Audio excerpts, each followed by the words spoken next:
아멘. 오늘은 민수기서 13장 1절로 13절의 말씀입니다.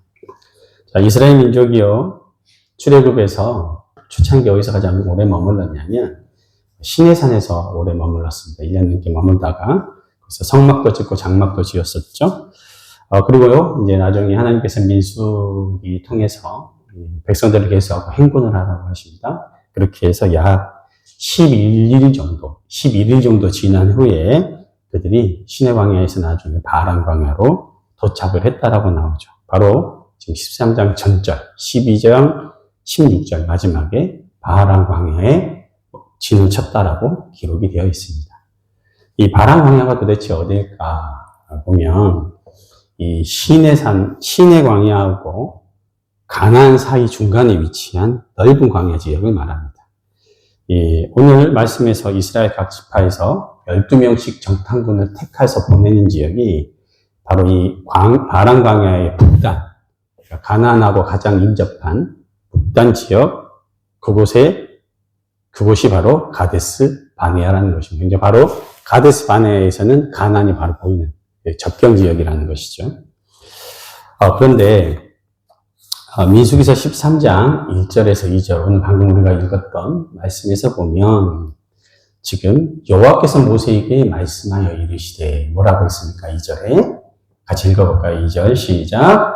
사람을 보내어 내가 이스라엘 자손에게 주는 가나안 땅을 정탐하게 하되 그들의 조상의 감은 각 지파 중에서 지휘게 된 자 한 사람씩 보내라, 이렇게 말씀하셨습니다. 민수기서 13장 1, 2절에 하나님 그냥 이렇게 딱 보면요, 어떤 느낌이 드냐면 하나님께서 마치 12명을 너희들이 택해서 정탐꾼으로 들어가서 보고 와, 이렇게 말씀하실 것 같잖아요. 그죠? 그런데 사실은요, 이 13장 2절을 성경 원어 원문으로 보면 그 의미가 아닙니다. 그 의미가 아니에요. 어떻게 한 거냐면 하나님이 적극적으로 그들을 보낸 것이 아니라 사람들이 요구를 한 겁니다. 우리가 정탐꾼을 세워서 가서 보고 와야 되겠습니다, 이렇게 한 거예요. 이것을 알 수 있는 것은 또 어디에 알 수 있냐면 방금 우리가 읽었던 민수기서만 보는 것이 아니라 이 모세 오경을 보면 또 다른 병행 구절이 있어요. 예를 들어 신명기 1장 19절에서 25절에 보면 모세가 마지막 설교하는 장면에서 이때로 회상하면서 하는 얘기가 있습니다. 그때 너희가 이렇게 하지 않았냐라고 회상하면서 하는 내용에서 어떤 내용이 나오냐면 제가 좀 읽어드릴게요. 이 이스라엘 민족이요, 이제 지금 모세가 회상하면서 그때 얘기를 하는 거예요. 하나님께서 우리를 출애굽시키셔서 호렙산, 시내산이죠. 거기에 이르러서 이 광야를 지나 아모리족 속의 산지길, 즉 가데스 바네아를 말합니다. 여기까지 우리가 이르렀을 때, 그때 내가 너희에게 이렇게 얘기했었다. 너희 하나님 여호와께서 지금 이 너희 눈앞에 보이는 이 가나안 땅을 너희 앞에 두었은즉 너희 조상의 하나님 여호와께서 너희에게 이르신 대로 이제는 올라가서 차지해라. 두려워하지 말라. 주저하지 말라. 이렇게 얘기를 합니다. 그때 너희가 이렇게 얘기했다는 거예요. 신명기 1장 22절에. 너희가 다 내 앞으로 나왔다. 그리고 말했다. 우리가 사람을 우리보다 먼저 보내서 우리 위해 그 땅을 정탐하고 어느 길로 올라갈 것과 어느 성읍으로 들어가야 할 것을 우리에게 알리게 합시다라고 말했다는 거예요. 자, 그러면 정탐꾼 누가 보내자고 한 거예요? 백성들이 먼저 보내자고 한 거예요. 두려우니까, 믿음이 안 생기니까. 그렇게 해서 올라갔다는 것입니다. 그러니까 이건 뭐냐면요, 여기만 보면 이해가 안 되지만 같이 보면 이해가 되는 거예요. 지금 이 12 정탐꾼을 세운 것은요, 하나님의 명령 이전에 이스라엘 백성들의 불신앙에서 기인한 요청이라는 사실이 명확하게 드러나고 있는 것입니다. 모세는요, 신명기 1장 2절에서 정확히 이렇게 얘기했죠. 하나님 여호와께서 이 땅을 너희 앞에 이미 두었다. 너희 앞에는 땅을 두었어. 이제 너희는 가서 차지하면 돼. 올라가서 차지해라. 두려워하지 말아라. 주저하지 말라라고 말을 합니다. 그런데도 그들은요, 하나님의 말씀을 믿지 못합니다. 과연 그 땅을 우리가 정복할 수 있을지, 과연 그 땅이 정말로 젖과 꿀이 흐르는 땅인지 믿어지지가 않으니까 자기 눈으로 먼저 봐야겠다라는 거예요. 그렇게 해서 정탐꾼을 요구했던 것입니다. 자, 우리가 한번 생각해 보면 왜 하나님은요 그들의 요구를 이 가나안 정탐을 허락하셨습니까? 안 돼 하실 수도 있잖아요. 그런데요 이것을 허락하신 이유가 있습니다. 뭐 때문이냐면 이것을 통해서 그들의 믿음 없는 것, 불신앙이 그대로 드러나게 하십니다. 평소에는 몰라요. 이 사람이 신앙이 있는지 없는지, 정말로 하나님을 믿는지 믿지 않는지 드러나지 않는 거예요. 그런데 이런 상황이 닥쳐보면 믿음으로 향하는 것인지 아니면 그렇지 않은지 다 드러난다는 거예요. 그렇게 하나님께서 그들의 내면의 믿음 없음을 고쳐주시기 위해서 또 그들의 신앙의 수준을 드러내시기 위해서 그걸 허락하십니다. 그래서요 하나님께서는요 반드시 이 부분을 짚고 넘어가기를 원하셨던 거예요. 만약에 믿음이 없고 불신앙적인 모습 그대로 가나안 땅에 입성을 하게 되면요 원래 하나님께서 출애굽시켜서 가나안 땅에 들여보내기로 하신 목적이 이루어지지 않습니다. 그래서요 하나님은요 그걸 다 허락하신 거예요. 허용하신 거예요. 결국 그들은 나중에 정탐하고 나서 그들의 요구대로 정탐을 하고 나서 어떤 일이 벌어지냐면 그들의 믿음 없음이 다 드러납니다. 차지하고 못하겠으면 우리 메뚜기겠습니다. 우리 가면 죽을 것 같아요. 막 불안해요. 그래서 결국은 어떻게 됐습니까? 38년간 광야에서 떠돌이 생활을 하게 만들어 버리십니다. 너희는 믿음이 없으니까 가나안에 들어갈 자격이 없다는 것이죠. 그래서 다 죽고 나서 여호수아와 갈렙만 들어가게 되는 것이죠. 이와 같이요 하나님은요 때때로 당신의 백성들의 불신앙적이고 믿음 없는까지 허용하시기도 해요. 따라서 하나님이 나를 허용하셨다고 하나님이 나를 기뻐하시는 게 아닐 수 있다. 내가 막 하나님한테 어떤 요구를 막 관철하고 막 얻어내는 것만이 좋은 것이 아니라 때로는 나의 믿음 없는 불신앙적 요구와 기도 응답을 강구하는 그것들이 도리어 치명적인 영적 손해를 가져올 수도 있다는 것입니다. 그래서 가장 중요한 건 하나님이 이것이 기뻐하시는 일입니다. 정말 하나님이 무엇을 원하시는가를 생각해야 된다는 것입니다.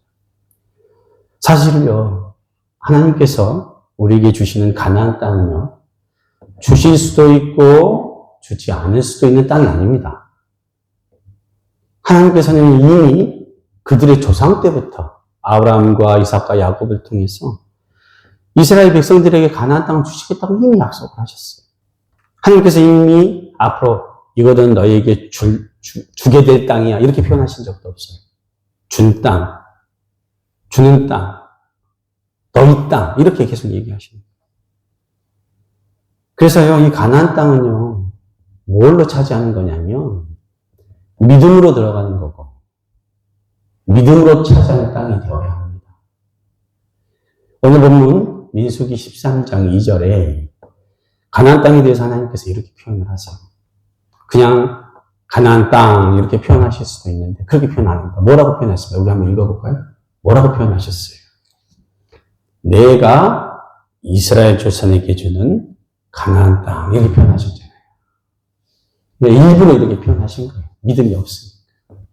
사실 믿음이라는 것은요.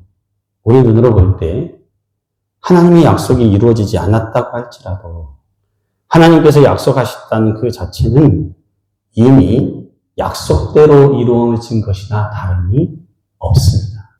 하나님의 언약은 하나님의 언약의 하나님이세요. 그 언약하신 약속을 신실하게 지키시는 분이시기 때문입니다. 말씀하셨으면 말씀하신 대로 이루어지게 해주시는 분이 우리 하나님이세요. 구약의 모든 언약을 다 예수 그리스도를 통해서 약속하셨고 성취시켜 주셨음을 여러분 꼭 기억하시기 바랍니다. 사실 우리들은요 내 눈으로 봐야 믿겠다고 말을 해요. 가나안 땅도 내 눈으로 먼저 봐야 직성이 풀릴 것 같아요. 그렇지 않으면 늘 의심해요. 그러나 사실은요 내가 경험해보고 확인해보면 믿음이 강화될 것 같잖아요. 또 그렇게 생각을 해요. 그러나 사실은 그렇지가 않습니다. 히브리서 11장의 말씀처럼 믿음은 바라는 것들의 실상이요, 보지 못하는 것들의 증거가 맞습니다.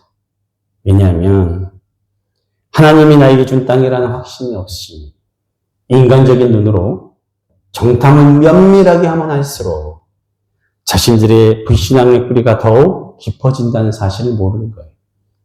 이것이 영적인 원리입니다. 믿음이 없이 눈에 보이는 증거를 찾는 사람, 또 구하는 사람이 되면요, 항상 의심이 될 때마다 확인이 필요해요. 기적이 필요한 거예요. 눈에 보이는 기적이 필요하고 확신을 또 구하게 돼요. 불안하니까. 조금만 불안한 상황에 빠지면 믿음이 흔들려 버립니다. 그래서 예수님도 뭐라고 하셨어요? 보지 않고 믿는 것이 복되도다라고 하신 거예요. 자, 뒷부분 13장, 민수기 13장 3절부터 16절까지는 어떤 내용이 나오냐면 각 지파의 자손별로 수령된 사람의 명단이 쭉 언급이 됩니다. 이 민수기 전체에서요, 이 부분 빼고 각 지파별로 대표들이 언급된 것은 총 3번이 있었습니다. 이거 제외하고. 첫 번째는 언제 나왔냐면 초창기에 민수기서 1장에 나오죠. 20세 이상으로 싸움에 나갈 만한 자를 계수할 때 그때 또 두령들도 얘기를 합니다. 또 두 번째는 뭐냐면 민수기서 7장에 나오는데 성막, 곧 회막의 단을 봉헌하기 위해서 각 지파별로 리더들이 더 많이 들었어요. 그때 예물 드릴 때 그 리더들의 이름을 또 호명을 합니다. 또 세 번째는 뭐냐면 신의 광야에서 출발하여서 각 지파를 이끌 때 각 지파를 이끄는 두령의 이름들, 대표들의 이름들을 또 성경이 다 언급을 해놓습니다. 시간상 언급하지는 않겠지만, 그런데 문제는요, 지금 방금 위에서 말했던 이 세 부분의 리더들, 두령들의 명단하고, 자, 오늘 정탐꾼으로 보낸 이 12명의 명단이 일치하지가 않습니다. 다른 사람들이라는 거예요. 이 본장 이외에 성경 다른 곳에서도 오직 여호수아와 갈렙만 다시 나타나고 드러나지, 이 12명 중에 10명은 이때 언급 외우고 사라진다는 거예요. 또 레위 지파에서도 정탐꾼이 선별되지 않죠. 결국은 이 10명은 뭐냐면, 이 12명 중에 10명은 가나안 땅에 들어가 보지도 못하고 그때 한번 언급되고 끝나는 인물들이라는 것입니다. 누구였습니까? 르우벤 지파의 삼무아, 시몬 지파의 사밧, 유다 지파의 갈렙, 이사갈 지파의 이갈, 에브라임 지파의 호세아, 호세아는 나중에 여호수아라고도 한다고 말했죠. 또 베냐민 지파의 발디, 스불론 지파의 갓디엘, 요셉 지파의 므낫세 지파인 므낫세 지파의 갓디, 단 지파의 암미엘, 아셀 지파의 수둘, 납달리 지파의 나비, 갓 지파의 그웰입니다. 사랑하는 성도 여러분, 각 지파마다 최소의 싸움에 나갈 만한 자들 계수했을 때 숫자가 어떻게 되냐면 최소한 5만 명에서 8만 명. 싸움에 나갈 만한 군대가 5만에서 8만이었어요. 각 지파가, 12지파가. 자, 이렇게 얘기한다면요, 싸움에 나갈 20세 이상의 장정들 빼고 어린아이들이나 여인들이나 노인들까지 포함하면 최소한 각 지파마다요 12만 명에서 15만 명은 보유하고 있었다는 거예요. 각 지파가. 적은 숫자입니까? 아닙니다. 큰 숫자입니다. 오늘날로 말하면 지방 소도시 인구만 합니다. 담양도 인구가 4만밖에 안 돼요. 그러니까 10만 넘으면 시가 되는 거예요. 근데 그 많은 인구들의 두령이라는 건 뭐예요? 대표라는 거예요. 시장이라는 거예요. 아무나 뽑히겠습니까?